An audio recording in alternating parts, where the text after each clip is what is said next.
Hold on. Smile without your eyes. Raise your eyebrows. Start smiling.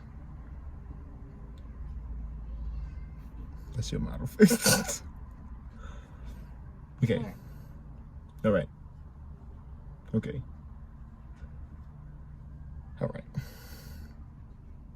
Okay.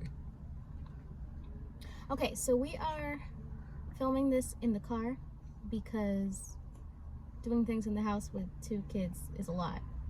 But in the car, we can see them, and that's what matters. Not that we can't see them in the house. It's just easier this way. If you have kids, you know what we're talking about. Yes. We're going to talk about birth experience. It's exciting. I feel like you should go first because, I mean, you did it. You carried the baby. Maybe we can, and pushed the baby tag out. team on the story. Okay. So I had something called prodromal labor for about a week. So a week before baby was actually born, I had contractions that were consistent. They were strong. I was dilating, all of that. And then it suddenly stopped because her head was angled in a way that it just could not come down well enough. And that was very painful and frustrating because it's like, okay, I'm gearing up for labor. I'm ready. No baby yet. So that was on and off for a whole week. I tried all these different exercises. Right, she was doing squats all over the place. I was doing all kinds of stuff, trying to get the baby's head to be in the right position. Mm-hmm. So Friday, I took a little castor oil in something called a midwife's brew. And surprisingly, it didn't taste that bad. And I did much less than what is suggested because I had previously tried castor oil and it didn't do anything besides make me use the bathroom. So I did a little bit of it. I got a pedicure. And I'm naming all these things because I know people are always looking for like natural labor induction. I'm not suggesting any of them. Obviously, talk to your doctor, midwife. I did not talk to my midwife, but I did them.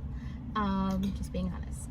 So yeah, I did the midwife's brew. I had some spicy food. Not that actually probably makes a difference for me because all the food I eat is You spicy. literally, yeah, that's like the entirety of your diet is spicy food.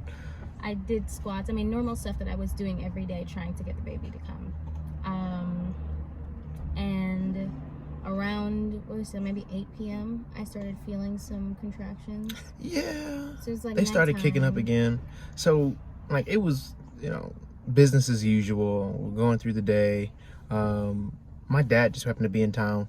So, hosting, entertaining. My dad's trying to help out and stuff. But they were just like, oh, maybe it'll work, maybe it won't, because she had taken it, a couple days before, and it was just a violent bathroom experience. And it wasn't that bad, honestly. Like, people made it sound much worse. Okay. It was nasty, but it wasn't like, oh my gosh. You weren't going to the hospital bad, but like Some people on YouTube were like, oh, like I'm gonna die bad, and it wasn't that bad. But you spent a good amount of time in the bathroom. But Thanks, babe. Anyway, so things start to pick up. She was like, oh, contractions, but because we'd been dealing with prodromal for the past week and some days, we were just like, okay, we're not gonna overreact here. We'll just time them, and we're really just waiting for your water to break. Yeah. So we were timing them, and they're getting stronger, and they're getting close together, and we're just like, okay, whatever, just try and go to bed, take a shower, lay down. We'll call the midwife when your water breaks. Now, me as a husband, I'm just, waiting there. I'm seeing her in pain, watching her go through prodromal, as bad as it was for her. It was also really bad just watching her go through it, because it was just, I kind of felt helpless. Like, I couldn't do anything to help her. I couldn't, tell the contractions to just go away. Although I did pray for them to go away. I was like, Lord, look, if this isn't the real thing, can we like calm these things down? Or can the baby just come on? Like, she's going through it. And we prayed that like every day. It was emotionally like taxing. It was very draining. Trying to stay excited and not feel like something's wrong. And, you know, especially when all the midwives and the doctors are saying, you know, nothing's wrong, you know, your body's doing what it's supposed to. In fact, it's doing a fantastic job at even stopping itself because the baby isn't in, you know, optimal position. And they said that if I were to deliver the baby with Ty, what's wrong? I think he just wants to feel included. Okay, you want to tell your side of the story? So they said that if I were to deliver, if I were to give birth. He definitely wants to tell parts of the story. Okay. Tai, you want to tell stories? You want to tell a story? Where's his book? I don't know. If I were to give birth and baby was not in ideal position, I would be more likely to tear and have a more painful labor. So pretty much I was being told, yeah, you're kind of suffering now, but it will be better in the long run. Labor will probably be faster.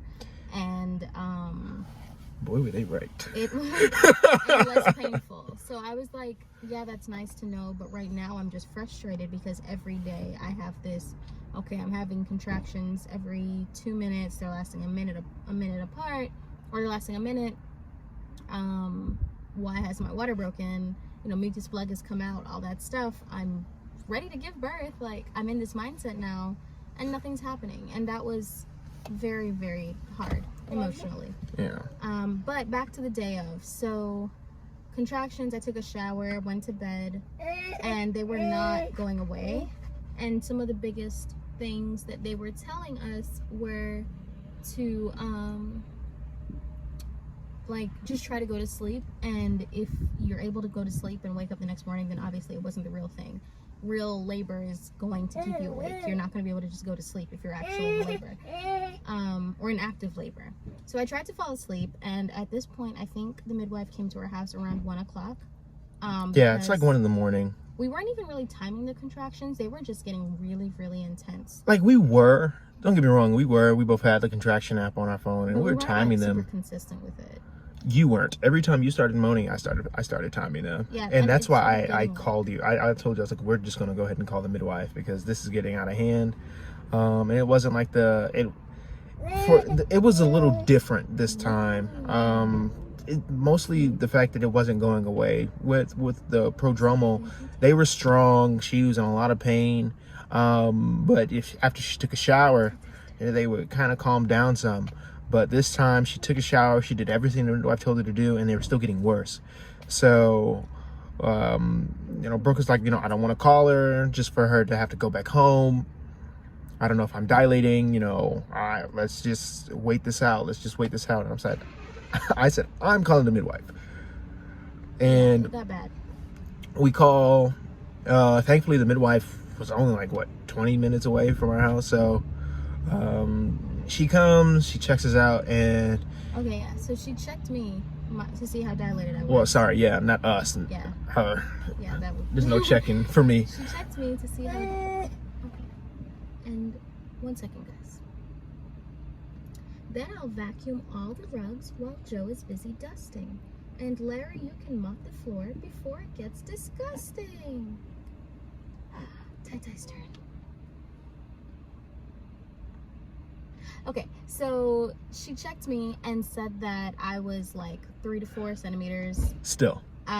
Which I felt like I had been for a week. I right. Was around 3 Every to 4 time they for checked you were there. And that my cervix was still kind of high. So I was like, okay, I'm actually gonna lose my mind, because at this point she's checking me and I'm groaning in pain. Like, and I've done this before, so I know obviously it's supposed to intensify, and it was getting intense. And I was like, I think this is the real thing. So she was like, I think it's the real thing. I just think it's early. I'm not gonna just sit here and stare at you and have you stare at me. Try to get some sleep so that you're well rested for the real thing, which will be in a couple hours. Like, 1 second, guys. You can continue telling the story. Okay. Well, I was thinking that I could use my chopsticks to yogurt. Loving this.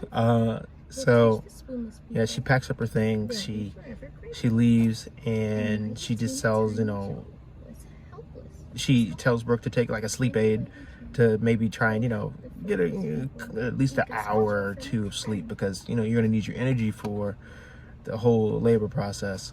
So Brooke does what she's supposed to do. She's trying to lay down, and she's just moaning and groaning in pain. Just like I could not sleep, and I was praying like, God, please just let me fall asleep because this pain is getting really, really bad. It was to the point that so Ty was sleeping. Obviously, it's 1 going on 2 in the morning. My love. I think he wants you to read the book to him, like in its entirety. Yeah, I think so too. It was getting late, and I was biting on like a cloth so that I did not make noise to wake up Ty. So I really could not sleep because it was getting real. And I remembered with Ty, when it started getting to the point that I was like, okay, I'm actually like in some serious pain, is when baby was getting ready to come. So I think I said to Tyler, like, call the midwife, but I couldn't talk because it was that bad. No, and the contractions you're skipping like a lot. So yes, so like you were like laying in bed, moaning and groaning. You started biting on a claw. At this point, so we have a rocking chair in the room, and I'm sitting in the rocking chair because I know once I lay my head down somewhere, I'm probably going to fall asleep, and this isn't the time for me to fall asleep. So she's moaning and groaning, and it's getting so bad to the point where she's like literally asking me to do anything to help her like relieve the pressure. So going over there, and what is it called? What is it called when you're in pain and I'm supposed to like put my hand somewhere else? Like counter pressure. Thank you. I'm applying counter pressure, that was and she's really helpful. Yeah, so applying counter pressure and like massaging her lower back, and it's getting super intense, and like she's just like trying her best not to scream, sitting right there, because the contractions are getting that strong. So she goes from that to, okay, I think I need to use the bathroom, and everything is just going so quickly in the moment. I'm just like, okay, let's just try and get you to the bathroom. I'm helping her walk there. Do you need me to pull him up here with me? Maybe, because I don't think he's happy in the car seat right now. Okay. Larry, can you help us? Or does he just want our attention? I think he wants attention. Okay. Maybe we should pause. Maybe. We're so close. What time is it? Okay. We'll pick this back up. So we're back. We only read the book once, surprisingly. Thought I was gonna have to read it like 3 times. But he seems to be a little, I think we've appeased him for now. Yes. All right. So we were going to the bathroom. Yes. Yeah, because laying down while in pain and not being able to do something, or like, I put it on my Instagram story too, that some people for pain relief would squeeze a comb, because it's just something with, I guess, the brain of being able to control, like to control pain, or like do something else. Because if you're just sitting there in agonizing pain, it drives you crazy. But being able to like squeeze something, being able to like pull something, I know certain cultures have different things where like I've seen some things where they'll pull something from a ceiling. Like you just need something to like counteract when the intensity of the contraction hits you. So sitting on the toilet, I would squeeze the comb. I would, when I gave birth to Ty, I would squeeze Tyler's hand. You need to do something. You squeezed the mess out of my hand when he was born. Biting down on the cloth. I think I even, with this birth, was pulling at my shirt, like just something to counteract that pain. So I had a comb in my hand. I'm sitting on the toilet and I'm in intense pain. I'm gonna be transparent here. I was in such intense pain that I actually cursed, which is not something that I do. If you know me, you know I do not curse. At all. I don't listen to music with cursing. I'll be clear, I did repent in the moment while in labor. I did, because I knew it was wrong. I knew the pain was really bad, because like moments before that, like when she wasn't breathing the way she was supposed to, and I was like, babe, just remember you gotta breathe, and she looked at me with such a look, and like, man, you would have thought I told her like she was ugly and like I don't care about her. No, she was like, I could see all the pain. And so she's on the toilet and she's like moaning and groaning in pain, and I think you were still asking me to put counter pressure on you too, and it was just so intense, so much going on. And had we called the midwife yet? I don't think we had called the midwife yet. I think we had just called her at this point when we went back to the bathroom.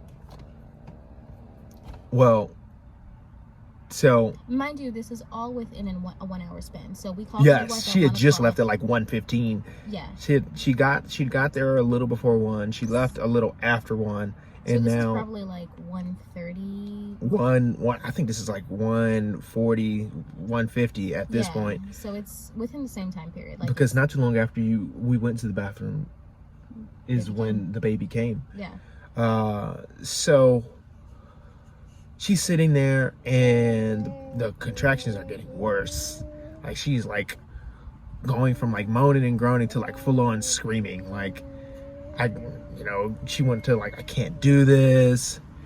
Like, do you want to talk about that part? Because I mean, it's one thing for me seeing it, but So what was going through my head in that moment was like, this is pain that you just can't even describe. And man, I wish I had some medication or something that could take this pain away, because there's nothing I could do. Obviously, it's too late at this point to pick up and be like, I'm gonna go get an epidural. I just had to go through the pain. But it was like, and I have read that that's usually what signifies transition labor, when it's going into time to push, is that sense of I can't do this. And I started saying like, I can't do this. And I remember saying the same thing with Ty right before he was coming. So I guess part of me was like, okay, this is relieving, because I know this is the real thing. There's no way this is prodromal, because I'm feeling this intense pressure. I could literally feel her head getting so low that I was like, yeah, this is getting real. So I figured my water was gonna break. And at that point, I said to the midwife, like, I feel an intense pressure in my cervix. And she's like, okay, your waters are probably gonna be breaking soon. Just let me know when that happens. Baby's coming soon. And I was like, okay. So we get in the toilet and I start to feel an intense pressure. And I put my hand down to see if I could feel anything coming down, because it felt like something was coming out. And I felt the baby's head. And I was like, oh, okay. And all of a sudden I was like, I feel the baby's head. yeah. Because I felt like it was time to push. Yeah, so I guess the way we remember this moment is a little different. Granted, so she's like screaming like, "Oh, I can't do this!" Like this pain, it hurts so bad. She even at some point she's like, "Oh my gosh, I feel like I'm gonna die!" Right? And like right after she says that, like she's like, "I feel the head," and then all of a sudden, from my point of view, I'm just seeing a whole bunch of fluids and stuff. So like, I'm off the toilet at this point. I get on. This is not me yet. getting on the floor. Not yet. Not Okay. yet. This is in I transition don't of want you people coming. thinking we gave birth to No, baby before. no, she didn't come out in the toilet.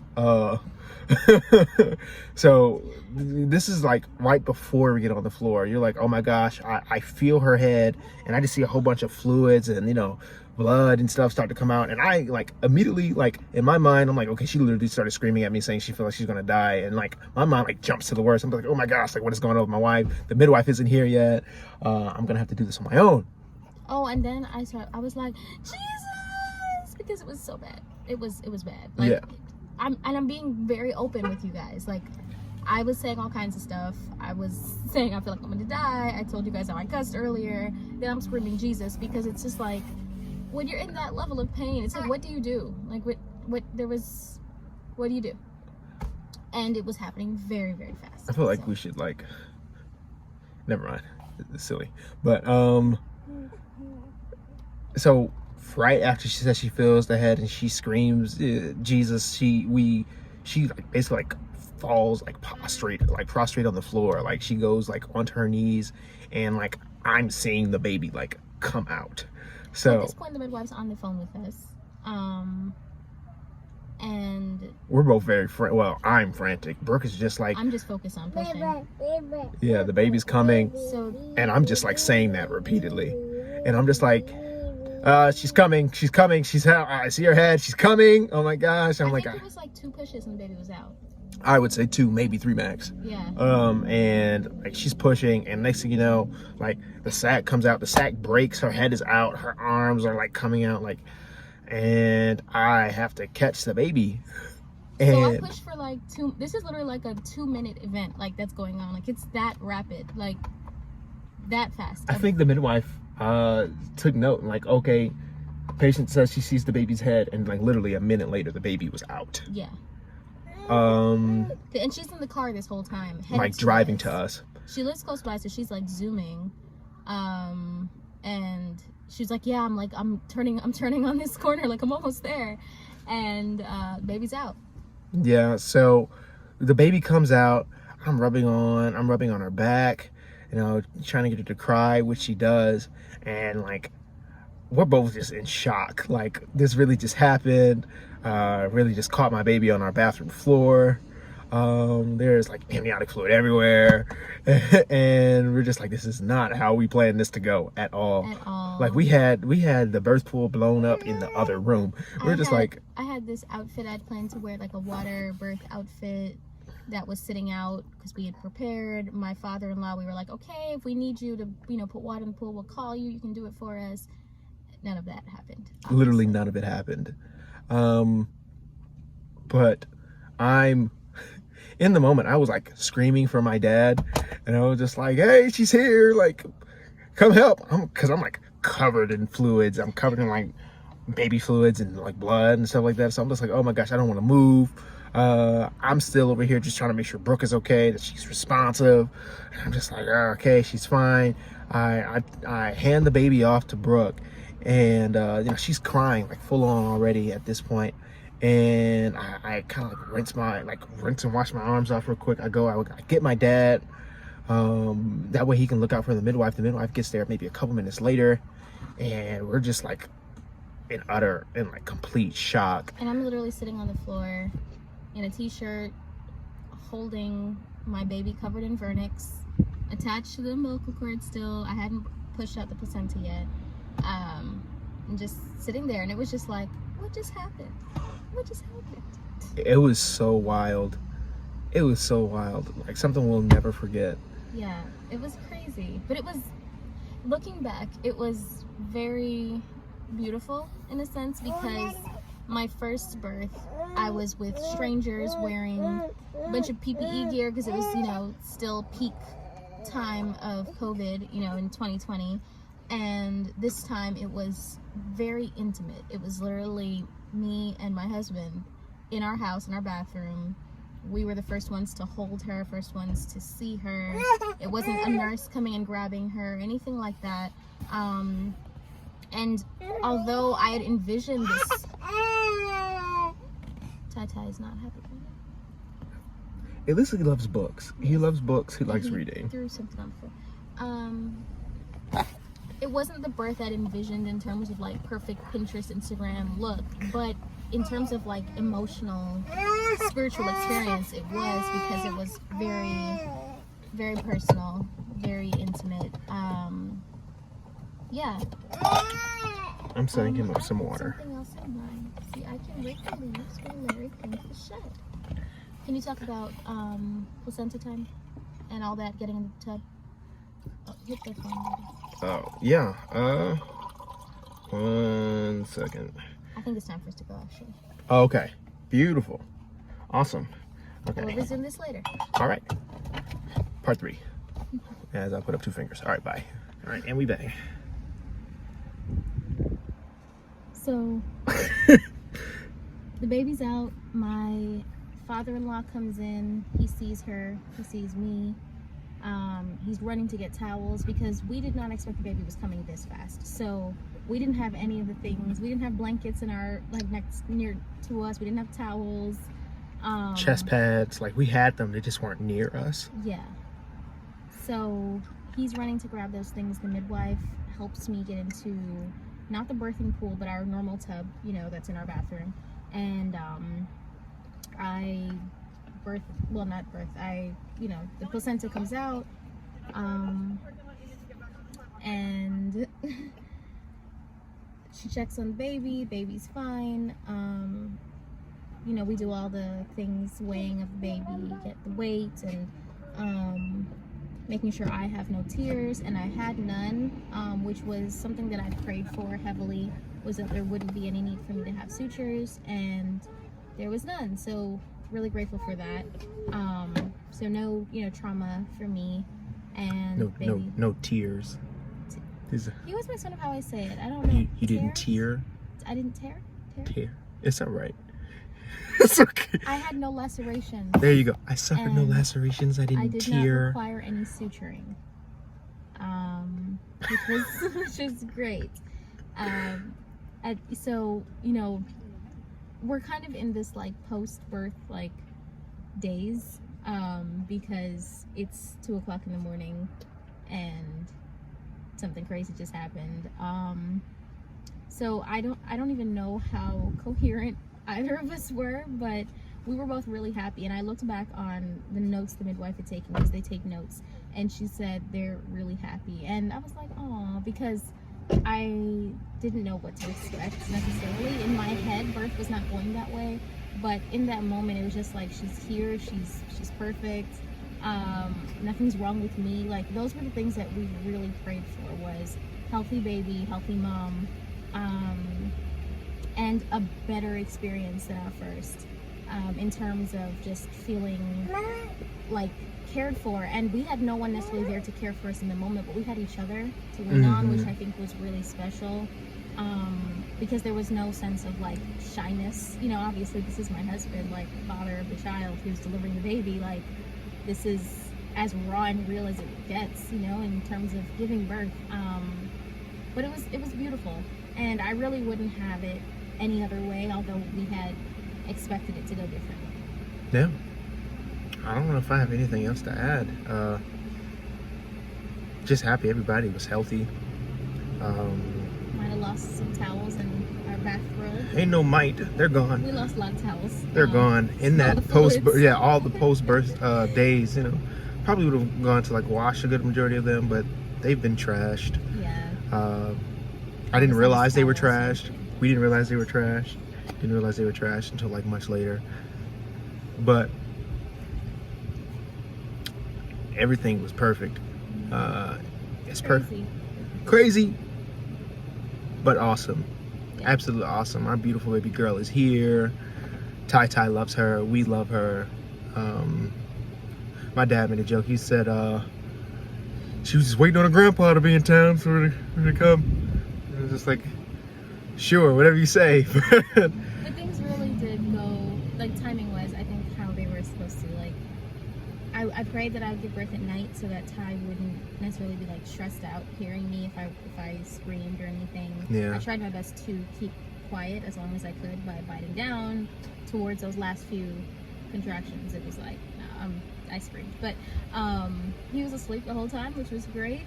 It's what we prayed for. So God really did answer all of the prayers we had concerning this birth, like the specific things, even if it wasn't the way we envisioned. Beautiful YouTube video that I envisioned. It was like every little prayer point, like no trauma physically or emotionally, and there wasn't any. So we're really grateful. We're really, really, really grateful. I mean, and excited. Yeah. Got our hands full, but in like the most wonderful way. Yeah. Shoot, we should probably make a video talking about adjusting to having the two of them. For sure. Yes, I mean, y'all see, sitting back here, it's two car seats. Make sure you strengthen your back. I'll tell you that. Make sure you strengthen your back. We're in the parking lot of the chiropractor right now because we need the chiropractor right now. We need all the help we can get. But yeah, this has been fantastic. It's been amazing. Excited to see how she grows. Excited to see who she looks like. I think she looks like her mommy. I think so too. Yeah, but he also looked like his mommy when he first came out, and now he looks like me. We'll see how it goes. We're excited to see how it goes, but thank you guys for tuning in, listening to us ramble and babble about giving birth. We're still tired, so Right. If you like this video, make sure you hit it with a like. If you haven't subscribed already, make sure you do that. Turn on the post notifications. We've been trying to make sure we put out, we're trying to make sure we put out more content. And if you thought this was a beautiful story, share it with someone that you think would appreciate hearing this. If you're considering having a home birth, or getting a midwife or a doula or something like that, leave comments, questions below. We'd love to interact with you guys. And I do want to add, we, after this experience, although we didn't have the midwife there for the actual birthing of the baby, we are 100% like, home births are great. Oh yeah. People, we like literally right after she was born, I was like, yeah, we're doing another home birth, you know, for future kids. So, you know, although our situation was crazy, we are definitely like pro home birth. For sure. Obviously pro hospital, pro healthy. But, Right. Pro what's best for you and your yeah, health choices. But pretty much if you're planning a home birth, don't be turned off from the idea of it because our story was kind of crazy. Right. If it's a healthy option for you, we're not going to discourage it. Yes. Yes. Awesome. Okay. Again, make sure you like, comment, subscribe, share with some friends. We appreciate you guys so much, and we will talk to you soon.